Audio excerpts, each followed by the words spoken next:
The fact that Jaclyn Hill got on here and talked about how people scroll past her content and don't engage with their content anymore, and she just doesn't understand why, right? Okay. I'm gonna tell you why normies have had it with some influencers. Today's video, we're going to be talking about influencers. Jaclyn Hill is going to be the poster child for today's conversation, but we're going to just be talking about influencers as a whole. There's been a lot of discourse on my TikTok, and yes, y'all, I am glued. I'm over there on TikTok. TikTok has actually been the app of my choice as of late. And I recently just ran into the influencer side of TikTok. Reporters have been saying they don't feel connected to their favorite influencer anymore. And influencers that they used to watch in the past feel out of reach. They feel non-relatable. With that being said, I broke this video down into 3 parts. Part 1 is influencers are not the problem until they're the problem.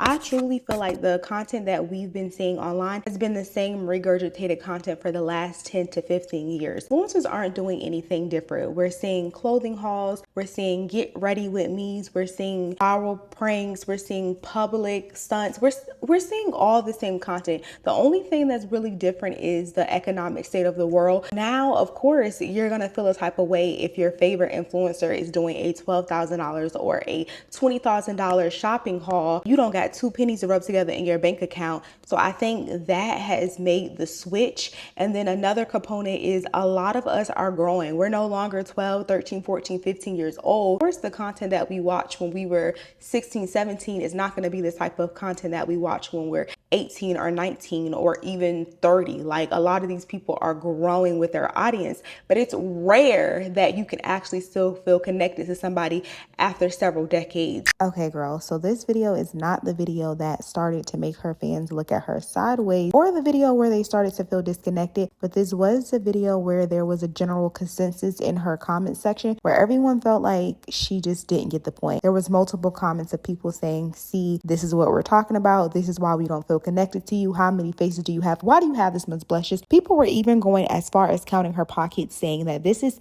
$6,000 worth of blushes alone. And I believe she said this is even half of her makeup. This is literally just all of her blushes. And of course, there's a lot of other problematic things that Jaclyn Hill has done in the past, but those comments are not what I want to focus on. A lot of her followers were making comments similar to this one. Someone said, girl, this is the kind of stuff we're talking about. Half of us don't use this much makeup anymore. Half of us are still using makeup from 10 to 15 years ago. A lot of comments were very repetitive and along the lines of saying, we don't have money, so we don't want to see makeup anymore. And it's almost like people have forgot that this is how she rose to fame. This is how she built her platform. But now she's doing the same content that she did 10 years ago, but all of a sudden now people are having a problem with it. And it's not because misery loves company, because I did consider that. Some people are miserable, so they want to see others miserable. When some people are broke, they're not happy that others have things. But no, I think this is the issue.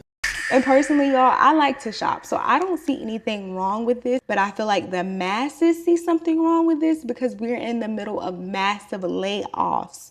Massive layoffs. People are getting laid off left and right. Since 2025, over 1 million people have been laid off from their job. These people are not receiving unemployment. So it seems a bit insensitive if you come online, a candle that's $80, $90 and people can barely afford food.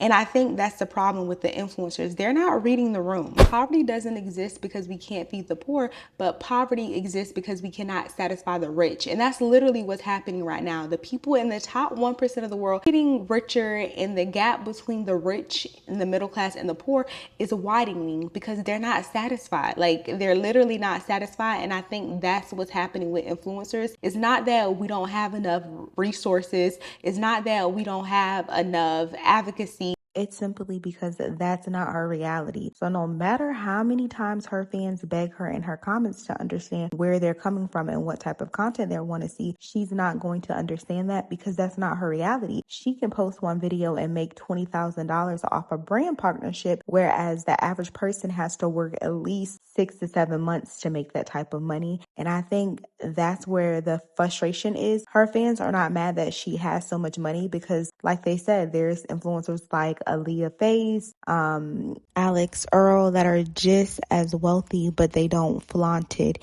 because they know their audience. I want to talk about something that I feel like maybe is a little controversial, maybe not, but I feel like no one really talks about it on social media. At least I don't see this conversation being had.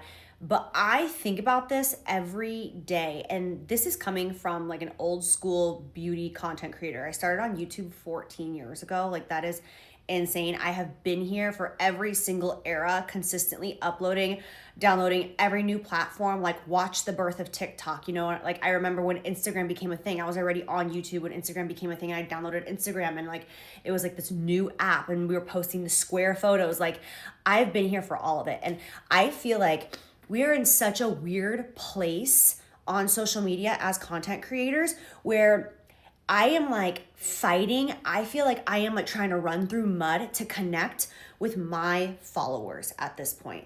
I feel like there are so many bots, and I feel like these apps are now controlling who views my videos. And I feel like I get punished and penalized for not showing up and creating all the time. In the sense of, I took off, like I didn't post a TikTok, I think for like a week and a half, 2 weeks, maybe. Like, sorry, shit, life happens. I've been doing this for 14 years. Maybe I'm a little burnt out, God forbid. But then I come back to TikTok, and it's like I'm put in like this TikTok jail where my views are complete shit. No one is seeing, like, it's one thing if my engagement is shit, meaning like maybe my views are high, but my comments are low and the likes are low. It's like, okay, so my audience wasn't feeling the vibes of this video. That's fine. But I'm talking like when you have 1 million followers, but your videos are only getting 30,000 views, this is just not the way it used to be. Like, when I started, it was so organic. Like, you subscribed to the people that you liked, you opened up those apps, or you got a notification on your phone saying, so-and-so just posted a video, you go, you engage with it. And like, it was that simple.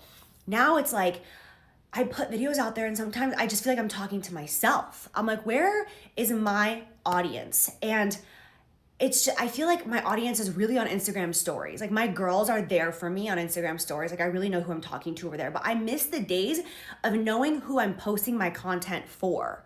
And I'm just like, how do like these new creators grow at this point? Like, do the new creators out there, do you guys feel like you're connecting with an audience, or do you just feel like you're kind of throwing your videos out into cyberspace and like hoping that it's gonna stick? Like, I don't know. And like my comments, like I'll post a video, and within 10 seconds, I'll get like 15 comments, and they're all slightly the same. And I'm like, okay, so like these are like bot comments, like these aren't really my followers. Like, I don't care about that. I'm at the point in my life and in my career where like I only want to post for my girls, like the ones that I've built this relationship and this trust with. But like, TikTok isn't even showing my stuff to those people. So I'm like, I don't know. It's like these apps control who sees our stuff, and like the audience that we worked hard to build isn't even ours. It's owned by these apps, and we just have to like hope and pray that after posting our content, these apps are going to choose to show our content to our audience who chose to follow us in the first place. I'm just so confused, and I don't see a lot of people having this conversation. This will probably put me in TikTok jail for like the next 6 months. So if you see me, hi, I love you and I miss you, and that's it. I'm not saying every influencer should be a philanthropist or a person that's supposed to speak on every world issue that's going on, but I am saying it does come off a little insensitive if you're hopping online and you're showing a $10,000 haul of whatever, and you know your demographic. Like, you have to read the room. And I think that's why a lot of Jacqueline followers are giving her a lot of backlash, because she's not reading the room. Jacqueline Hill has built a massive follower over the last decade. She has over 5 million followers on YouTube, 1 million followers on TikTok, and she also has a very large following on Instagram. So if you combine that all together, pretty much a celebrity. She has over 10 million followers collectively. She's known for her makeup, her personality, and she used to have a real connection with her audience. But recently her audience is like, girl, where did you go? Because I don't recognize this lady. It's not who I subscribe to. And it's not that she's posting bad content. It's just that the content that she's posting is out of touch with her audience. She does $10,000 hauls, endless luxury buys, thousands of dollars PR packages. Like, her PR unboxing, y'all, it's bigger than my house. Like the amount of boxes and things that she gets in PR, I wouldn't even be able to fill my apartment with it. Dogs feel more like a commercial campaign than her coming online. And it's not just Jacqueline. People aren't saying she's wrong for having money, but people are saying that it's insensitive because her lifestyle doesn't reflect the reality. She acts like she's doing her followers a favor by giving away hundreds and thousands of dollars in PR every few months, when really these things were just given away to her for free. And girl, you just taking out the trash. My name is Jacqueline and I am a Stanley-aholic. I fear I blacked out. Let's do a shoe haul. We are finally going to clean out my sneaker collection. Like, I'm done. I'm back, you guys. I'm standing in front of my beverage fridge, so you know what time it is. We've got to restock this entire thing. Yes, I'm in my pajamas. Once again, I have no makeup on. On a real note, I just feel like so much heavy stuff is going on behind the cameras in my life. This right here is supposed to be like my daily / weekly makeup. This is not my whole makeup collection. Try caviar on McDonald's chicken nuggets. I saw Avery do this. I mean, truly, this is the kind of gluttony that we see in the Bible. You ask to your followers why you're not connecting with them anymore, why that you as someone who has millions of followers can't reach 30K views on a video. It's because District 12 is tired of watching District 1 spend their entire year's salary in one day and then hop on the internet and complain about it, stating, oh, well, you know what, I have too much stuff and I never use it, and oh, woe is me, such a burden. Anyways, let me package up some of my secondhand goods and send it out to you District 12 members. I mean, your whole entire content is about pushing hyper-consumption to people who can't even afford to feed themselves. No one is watching this stuff anymore. It might have worked, 10 years ago when you first started, but we've gotten into the day and age where absolutely anyone can become an influencer. Anyone can pick up their phone and start creating content. And people are now gravitating towards normal folk who represent their everyday life. And that's just not you. You're out of touch. My name is Mercedes Chandler. Hope this helps. Give me a follow. You won't see my face again. Thank you. Goodbye. When you have 1 million followers, but your videos are only getting 30,000 views, this is just not the way it used to be. I feel like I am trying to run through mud to connect with my followers. Hi, Jacqueline. Well, why don't we take a look at your videos to see why people might not be connecting with your content? To kick things off, why don't we see what you posted around Thanksgiving? Coming out with us at our Friendsgiving. So bad. Did you get a bartender? Okay, so a ton of my guests love Santa Margarita Pinot Grigio, so I stocked the cellar. I mean, who among us doesn't have a personalized wine collection to serve at their 20-person dinner table? Now, to be fair, Jacqueline does engage with her audience when she needs life advice. Hi, okay, I need your help. I did some online shopping and I bought 2 designer bags. They are both leopard print and I could not decide by looking at them on the internet which one I wanted, so I bought both. Oh my god, you guys, I couldn't decide which $2,000 bag to buy, so I got both. And the icing on the cake is that she recorded her video while wearing a $135 sweatshirt from a brand that is owned by another rich influencer. Look, Jacqueline, you're rich and you won, but I'm sorry if people don't want to be drowned in overconsumption by influencers when they can't afford groceries or housing. And this has become a pattern across the entire influencer industry. People don't want to watch someone live a life that feels like, look what I bought. Look what I bought. Now you go buy it. But we don't have it. At the end of the day, the issue is not Jacqueline, it's not Sephora hauls, it's not the luxury brands. It's the disconnect. Influencers used to be relatable. Now some of them act like a mall simulator. Like, people want transparency. People want authentic content. People want to feel like they can relate to their audience. They don't want to feel like a campaign. They don't want it to be like, buy, buy, buy, buy, buy. Like, that's what they don't want. But I do want to add a few nuances before I close out this commentary, because I have seen some people on the opposing side that they say they love the luxury hauls. It's inspiring. They like seeing luxury hauls. They like the car hauls. They like the massive grocery hauls. Although that might not be their reality, it's something inspiring. It's something that they want to look up to. So I am going to react and show you guys some of those videos. There's a lot of people in the comments of that video saying they agree and they like that. That inspires them. They don't want to see people online going through what they see and go through on their everyday. Like, they don't want to see that. They want to come on social media and live in an alternate universe. Like, I don't want to be poor in real life, or I don't want to see, because I'm not saying all people are poor, but some people don't want to see people doing the same thing that they're doing. Like, girl, I can go to Target, but I can't go to Carbon. I can't go into the Gucci store. So that's what I want to see. I want to see real wealth. I want to see inside things.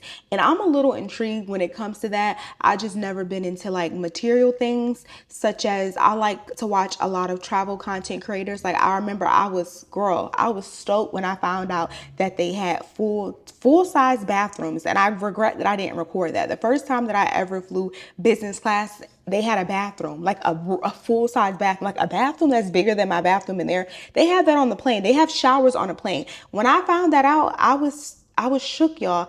I would have never known that until I watched the influencer. I literally booked a flight with a said airline because I found out that their business class had these type of bathrooms. And I would have never known that if I would have never seen an influencer. So I don't think influencer culture is dead. I just think there's a shift. People want to see more honesty, more storytelling, and less selling. Like, I think if you're able to beat the ship, you'll be okay. But y'all seen Jacqueline's response video, and it doesn't seem like she gets what's going on. I think that she thinks it's the algorithm and it's the apps, but it's not. It's just your audience just no longer feels connected to you.